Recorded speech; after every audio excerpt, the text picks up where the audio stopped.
nadie pidiendo nadie que sea explotado. Pero nosotros vamos a ir más lejos, porque nosotros vamos a hacer que todo joven que quiera estudiar tenga un lugar en las universidades públicas del país.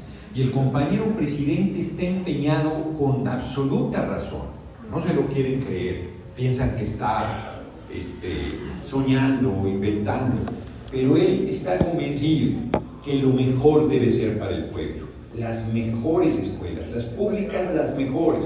Hay quien me dice, oye, ¿van a cerrar las privadas? No, van a seguir ahí, pero las públicas van a ser tan buenas que yo dudo que alguien quiera ir a una privada, van a ser las mejores del país. Los hospitales, los mejores también. No como aquí, que tienes que pagar por el servicio médico y que el servicio médico se convierta en un negocio. No, la salud y la educación del pueblo no deben ser negocio, deben ser públicos de excelencia, insisto, lo mejor para el pueblo. Hoy, ciertamente, los servicios están terribles. Acabo de ir a un pueblo en Jalisco que se llama Cuautitlán de García Barragán, porque ahí nació el secretario de la Defensa de triste memoria, con Díaz Ordaz, un pueblo náhuatl del sur de Jalisco, una cliniquita, ahora sí una cliniquita pedorra con 5 consultorios, uno era el Seguro Social, otro el ISSSTE y los otros 3 la Secretaría de Salud, donde hay para que puedan ahí parir las mujeres. Ya a una parturienta le cayó un pedazo del techo por la humedad que había en el momento del parto, antes no les pasó una cosa mayor. Y entonces, como nos pasó el viernes, sí, cuando nos reunimos, la gente empieza a plantearnos una serie de reclamos, y yo les digo, oigan, espérenme, están hablando del pasado, están hablando de todos los agravios que venimos acumulando, están hablando de todo lo que ha sucedido en nuestro país, pero justo por eso la gente optó por apoyar a nuestro compañero presidente López Obrador, para que todas esas cosas se modifiquen, pero no se van a modificar solas, porque ese es el otro tema donde yo quiero insistir, que la gente dice, no, ya voté, no, ya, ahora, ¿qué van a hacer con esto? ¿Qué van a hacer con esto otro? ¿Qué van a hacer con esto más? No, esa es una pregunta equivocada.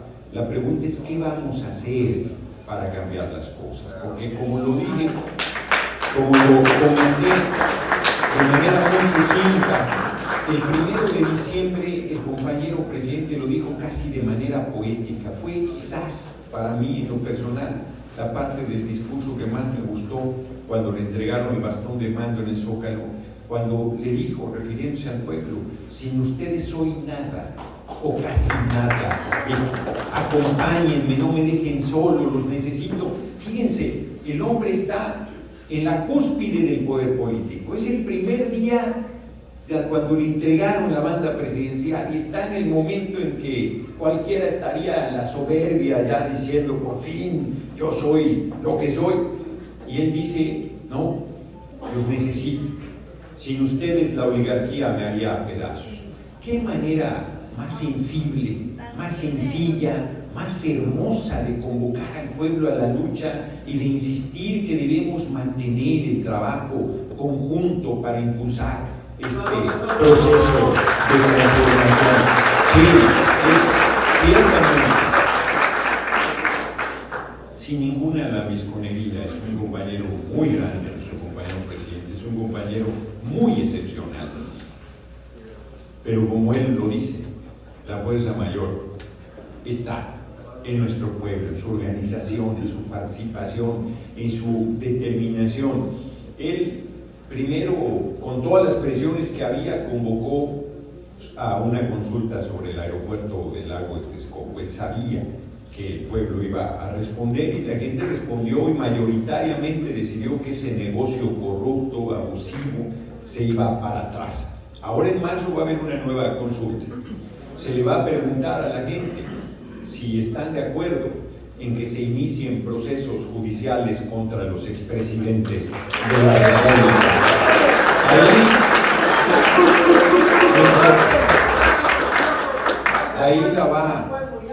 Ahí la va a perder nuestro compañero presidente, porque él es de la idea de que ya nos vayamos para adelante.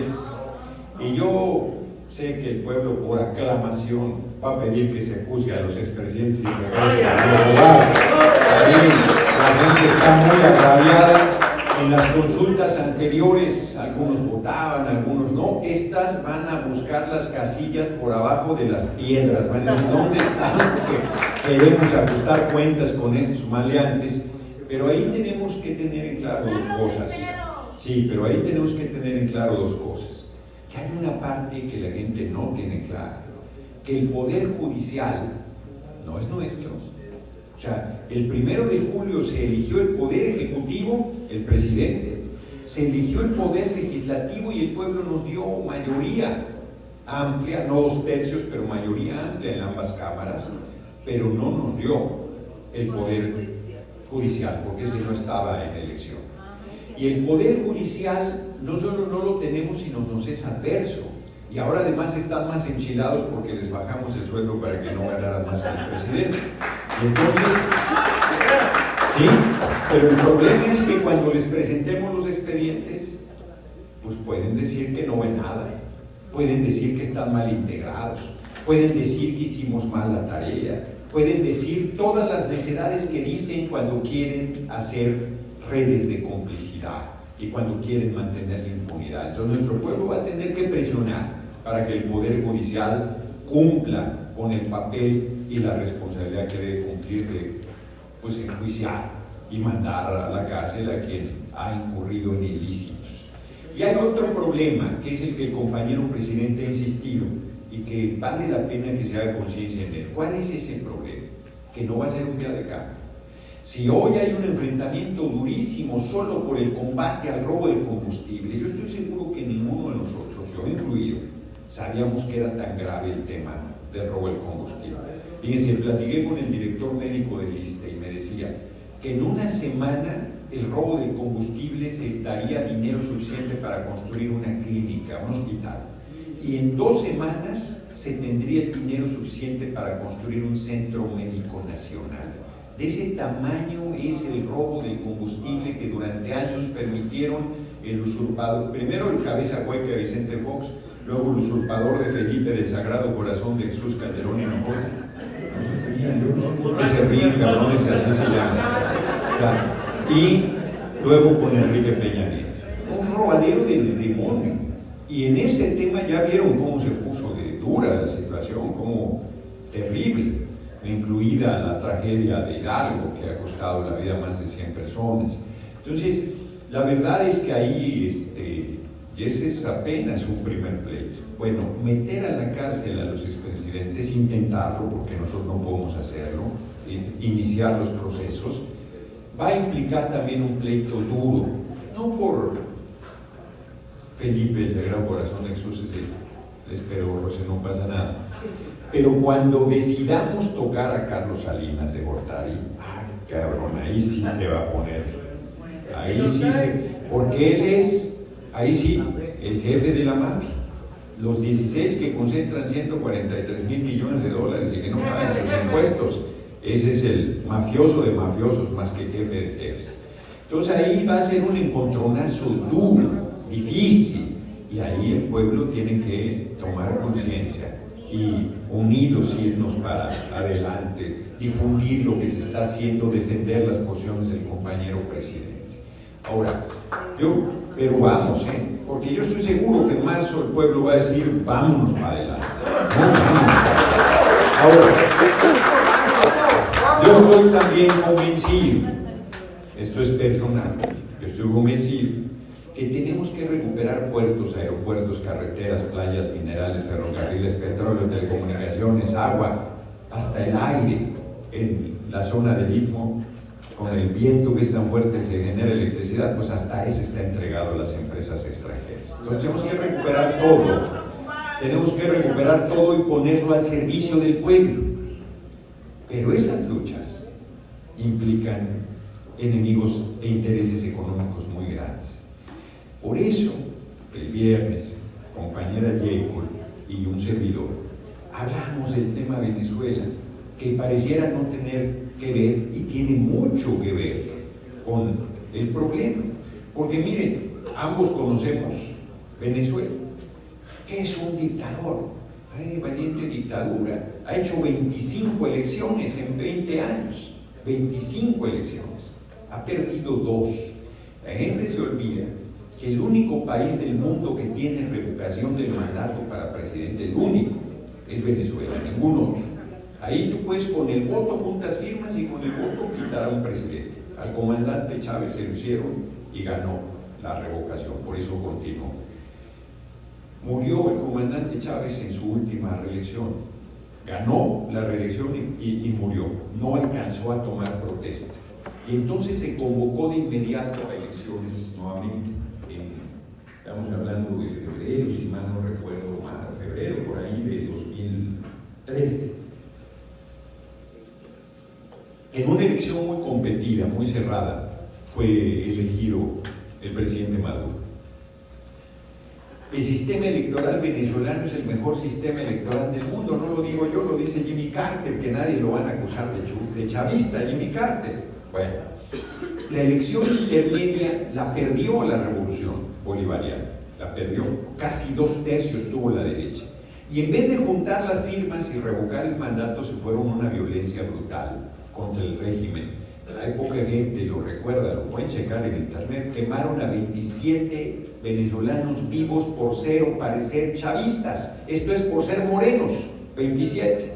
Porque la derecha en Venezuela es fascista, terrible, peligrosísima. Provocó, y el presidente Maduro convocó a la Asamblea Nacional Constituyente. Yo pensé que era un error, dije, la va a perder.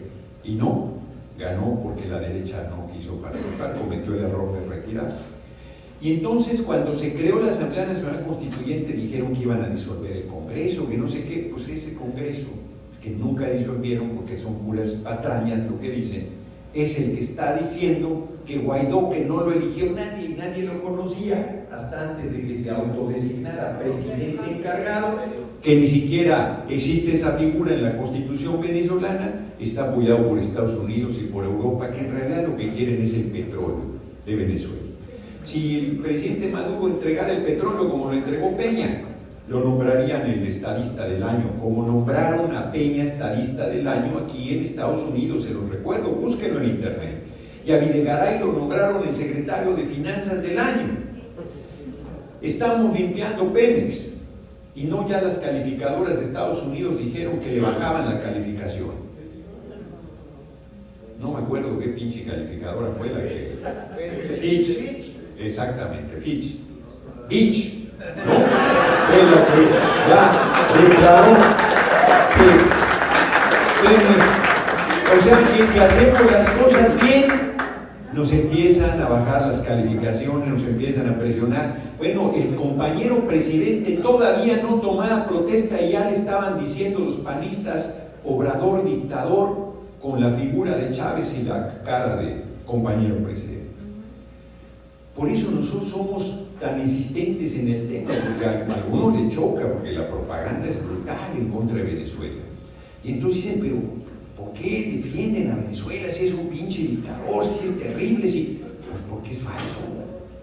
Porque es falso. Yo tuve el privilegio de estar en una reunión como con 20 dirigentes de diferentes partes del mundo con el compañero Maduro. Y él decía, miren, Estados Unidos comete un error con nosotros.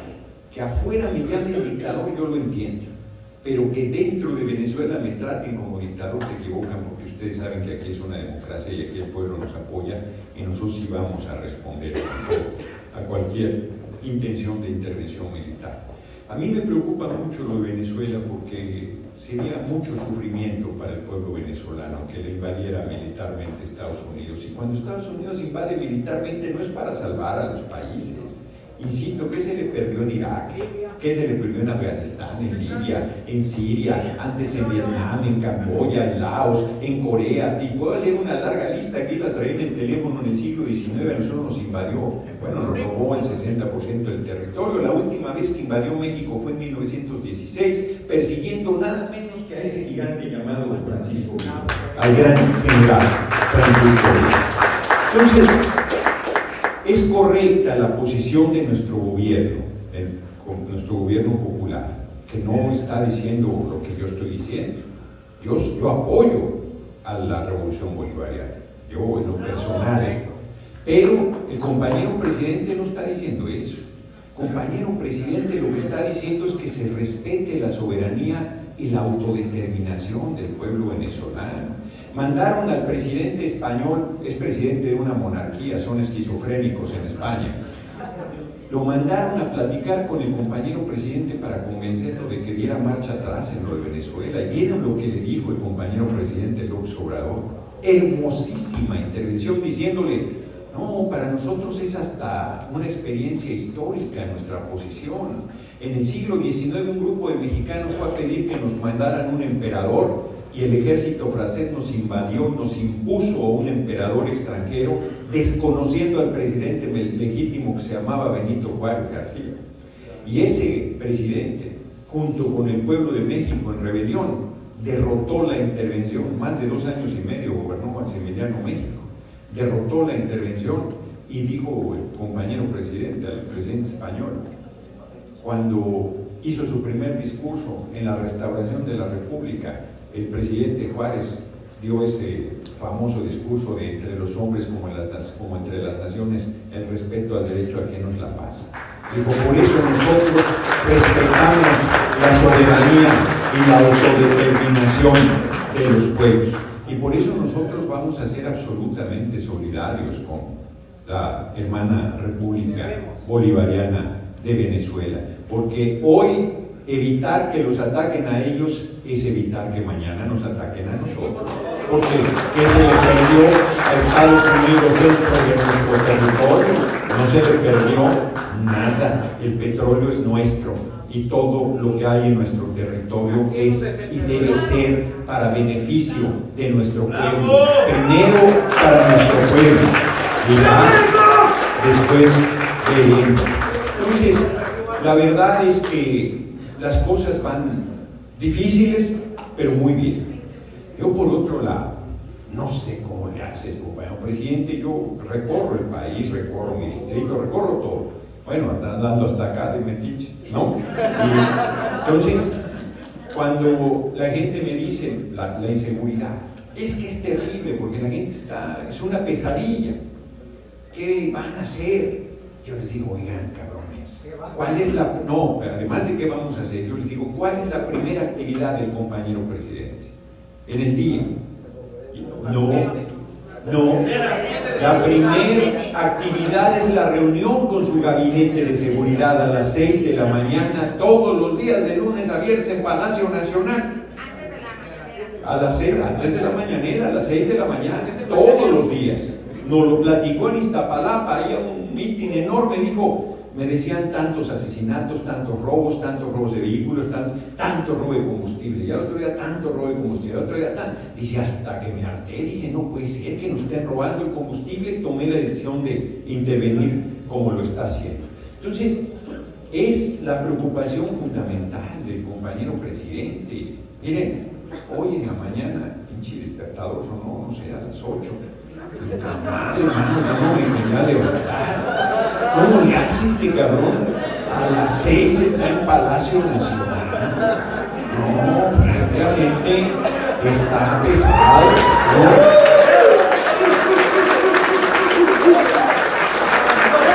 Y la otra decisión que tomó, que nos pidió el apoyo del Congreso, yo les voy a confesar, yo no voté. Y hubo una razón de por qué no votara la ley de la Guardia Nacional. Ese día murió una amiga mía muy querida, una hermana mayor, María Fernanda Gamba Uranga, y entonces me fui al sepelio, pero yo ya había anunciado en mi fracción que iba a votar a favor a pesar de que tenía ciertos cuestionamientos.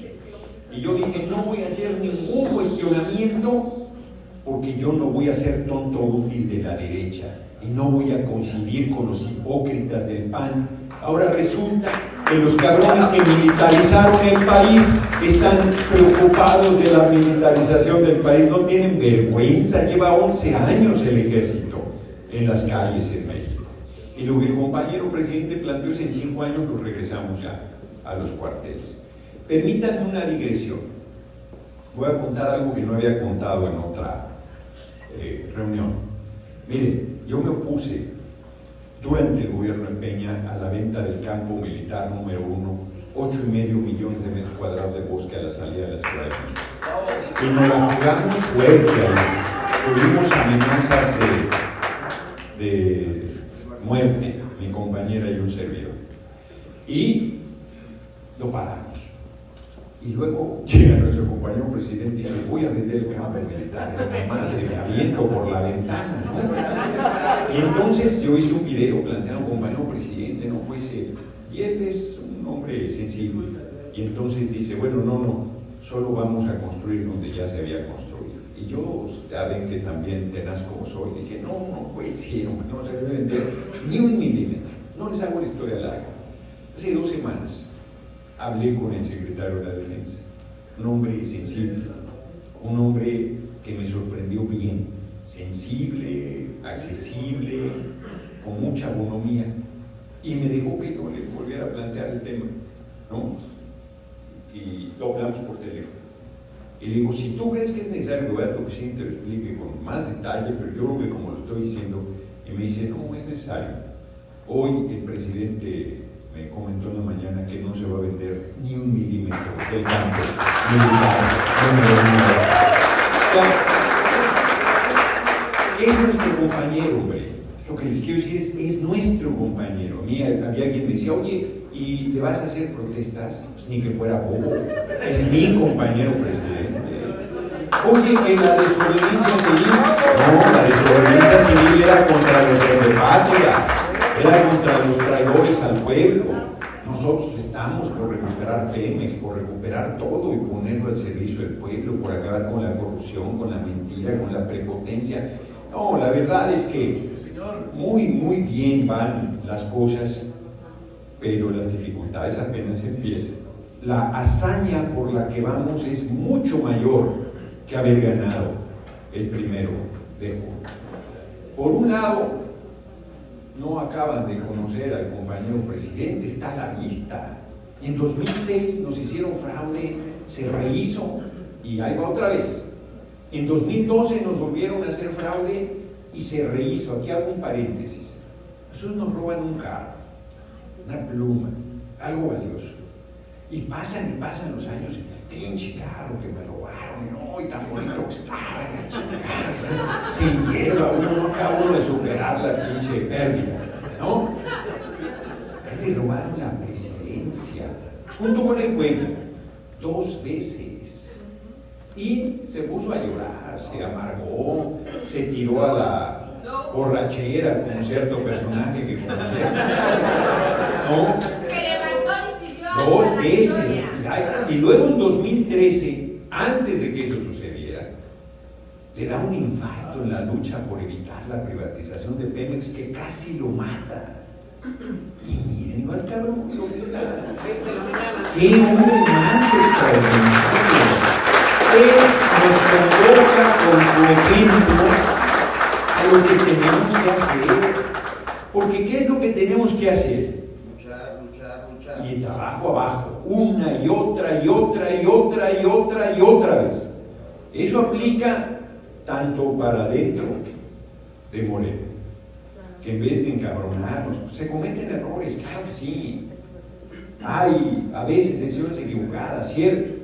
¿Cómo corregimos? Con el trabajo abajo, con la unidad, con la organización, con la mayor fuerza, para que llegue un momento en que ya no puedan discutir que la fuerza está ahí donde se manifiesta, con la unión, con la presencia.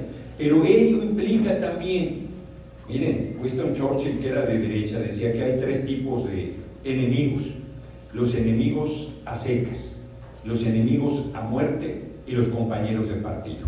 O sea, sí, porque es cabrona la dinámica interna. Miren, yo por eso, yo tuve casi 20 años militando en el PRD. Yo me burlo de mí mismo, yo los mejores años de mi juventud se los di al PRD, ¿no? Y desde entonces ya no milito. Yo vivo en unión libre con el PT, me coordino bien con Morena, pero no milito porque es muy complicado, eso es muy difícil. Entonces es muy desgastante. Entonces nosotros lo que tenemos que hacer es apostar a la unidad. entender que en este movimiento cabemos todas y todos.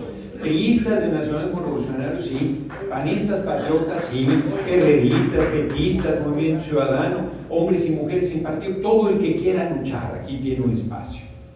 Es cierto también que nos reservamos el derecho de admisión.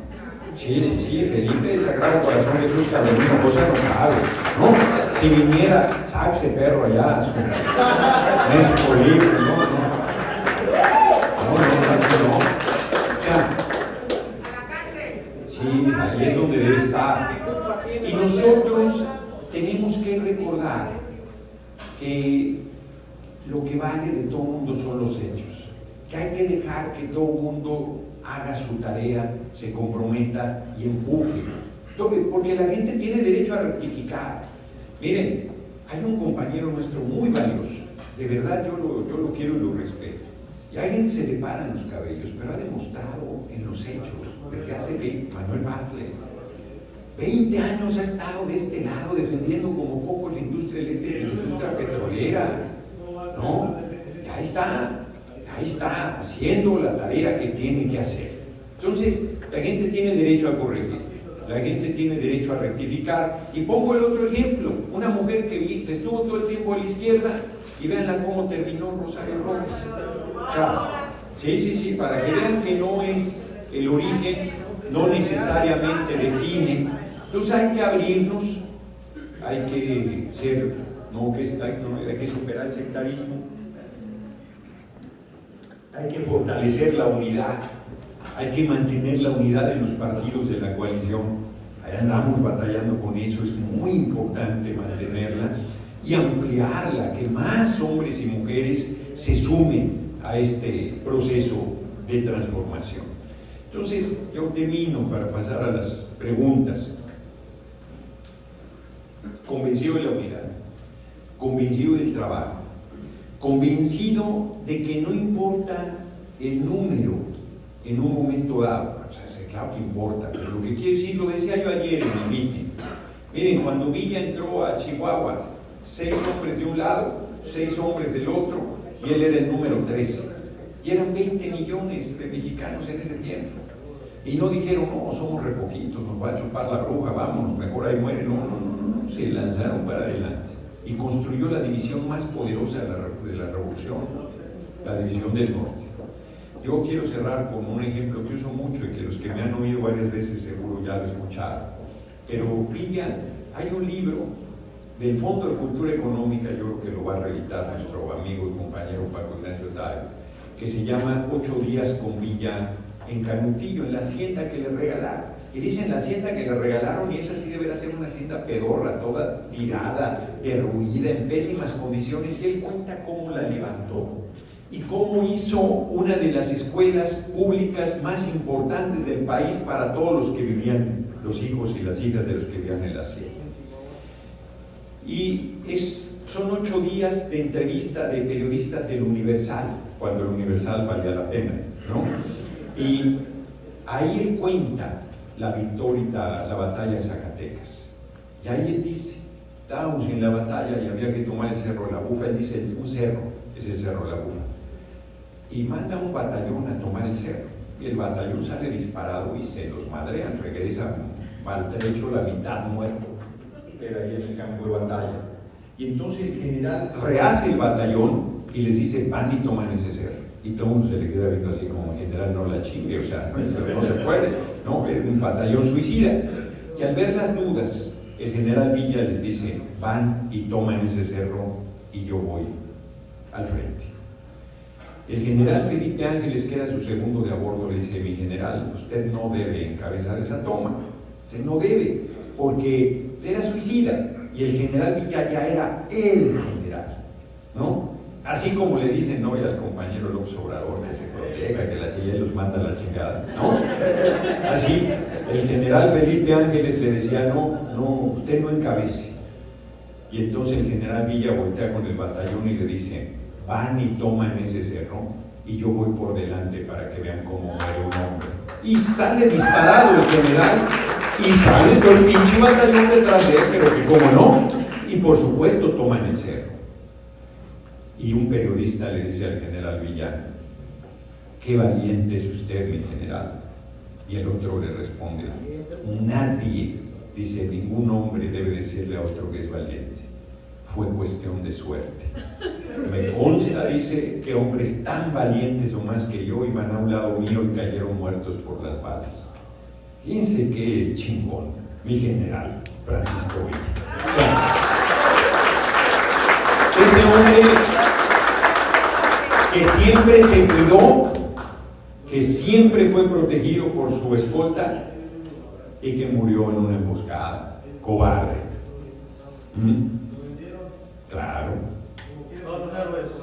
Sí, pero hay héroes que también mueren de viejos en su cama. Y uno no sabe qué le depara el destino. Lo único que uno tiene que tener, por cierto, es que la única mala noticia que les traigo esta mañana es que a todos nos va a chupar la bruja, inevitablemente, ¿no? Pero esperemos que eso falte mucho para que se dé, ¿no? Entonces no puede ser el miedo a la muerte, no se puede ser el miedo a la pérdida de la libertad, no puede ser el miedo lo que nos domina, porque si vivimos con miedo no vivimos.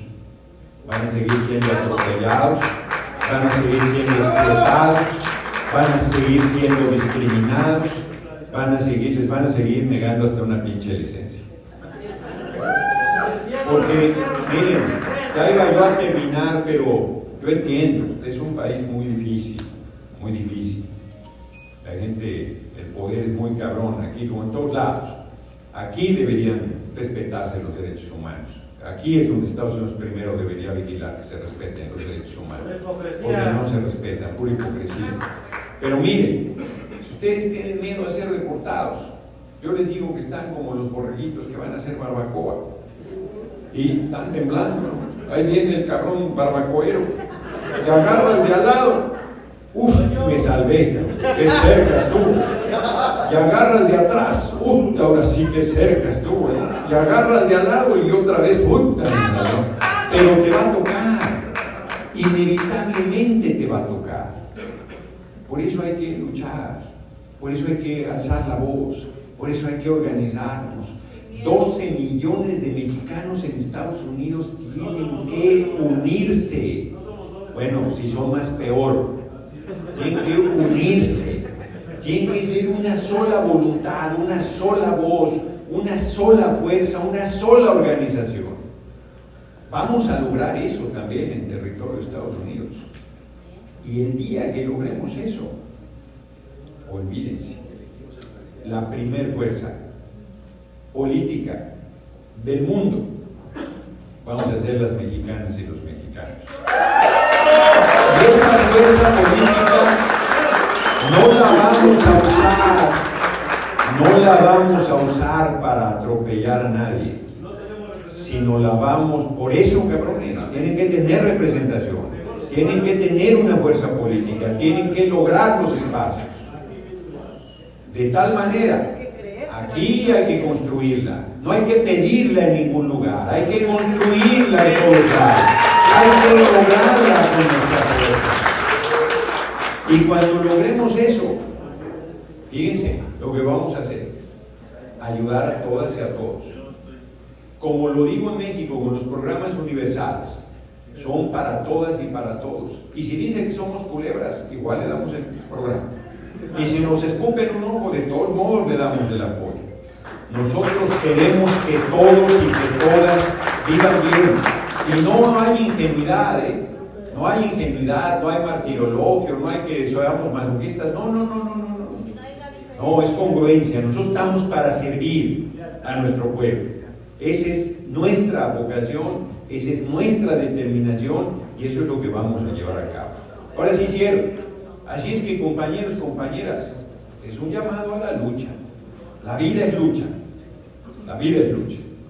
Y a que, si queremos que nos traten bien, si queremos que nos traten con respeto, tenemos que tratarnos entre todas y entre todas con la consideración y el respeto que nos merecemos. No vale más un hombre que una mujer. No vale más. Valemos lo mismo. Y como he insistido, las mujeres trabajan más, empiezan la jornada antes que el varón, la terminan después, si tienen hijos no vuelven a tener vacaciones en su vida, y si el marido les sale un hijote grandote ya se chingaron un rato más. No, tenemos que cambiar todo eso, tenemos que generar condiciones de igualdad entre hombres y mujeres. No vale menos alguien por su orientación sexual, no vale más alguien por su dinero. Carlos Slim, el 1 de julio, un voto. El hombre o la mujer más pobre de México, un voto. Valemos lo mismo, lo mismo. Es más, cierro así, quitemos eso, que las personalidades, no, todos somos iguales. Todos valemos lo mismo, somos pares.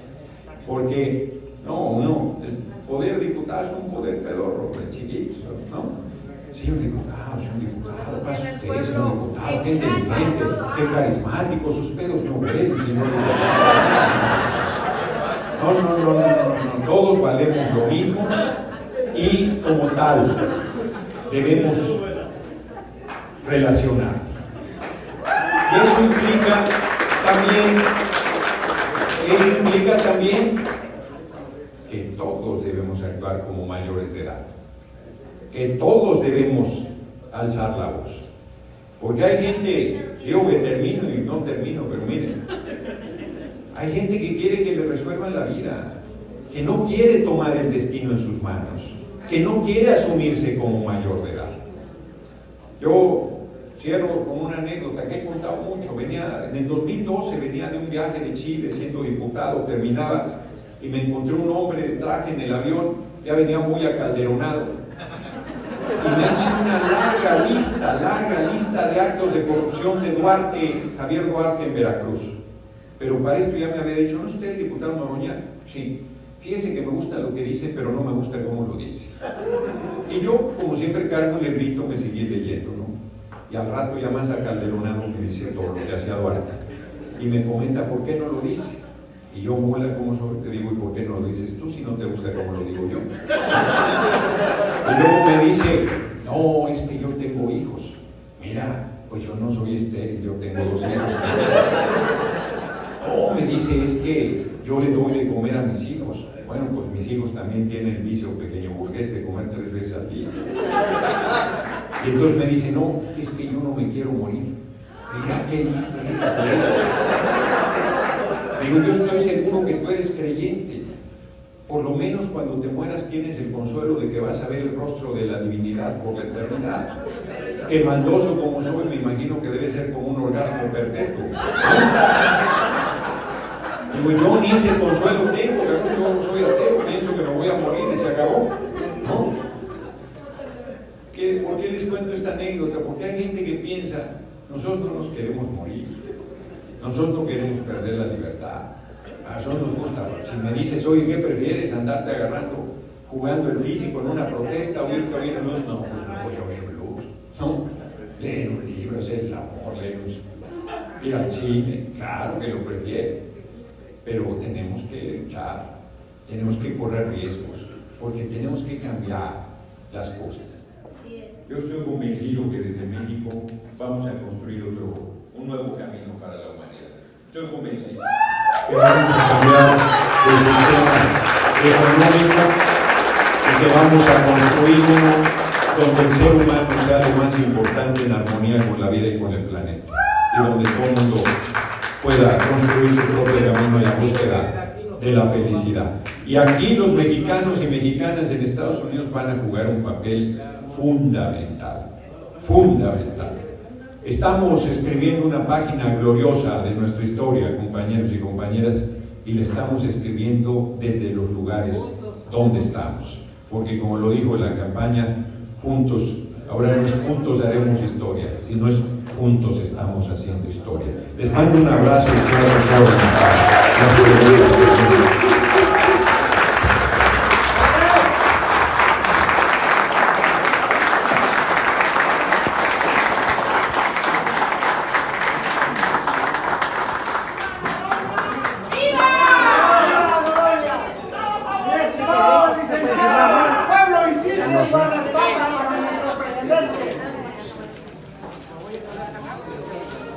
Compañeros, ahora vamos a hacer una sesión de preguntas y respuestas. Voy a preguntarle. Voy a preguntarle aquí con Hortensia, les va a pasar el micrófono. Gerardo, ¿cuántas preguntas quedan? 5 y 5. 5 preguntas, entonces hacemos el recorrido de izquierda a derecha, uno de aquí, otro de acá, otro de allá. Bueno, 5, nada más no agarren monte, que sean lo más puntuales posibles para dar oportunidad a los más.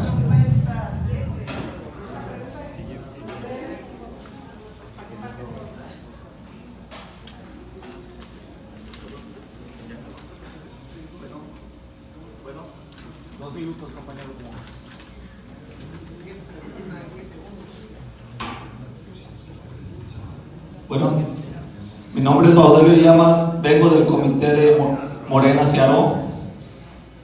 Durante el periodo estuvimos trabajando durante el periodo de tramitación de la credencial y realizamos una encuesta el 31 de marzo del 2018.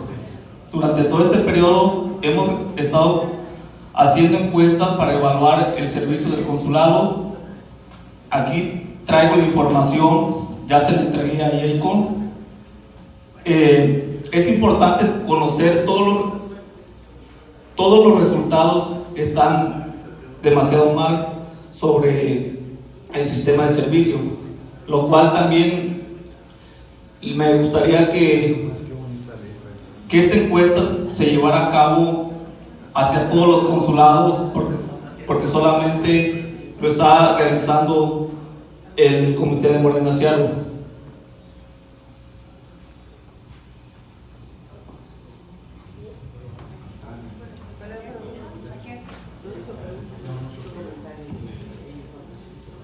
Buenos días, buenos días, mi nombre es María Gabriel, vengo representando al comité de Oaxaca del Valle del Antílope.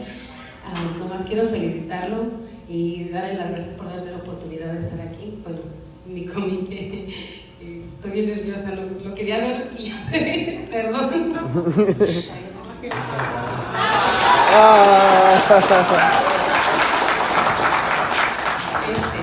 Bueno, yo tengo muchas preguntas, pero les voy a dar la oportunidad a las personas que no pudieron estar aquí. El compañero Raúl Corona me hizo una pregunta para que yo se la preguntara, pero es que la escribí. Dice, ¿qué vamos a hacer como partido para detener la infiltración de la resistencia? Esa es la pregunta, ¿qué vamos a hacer como partido para detener la resistencia? Servido, compañero.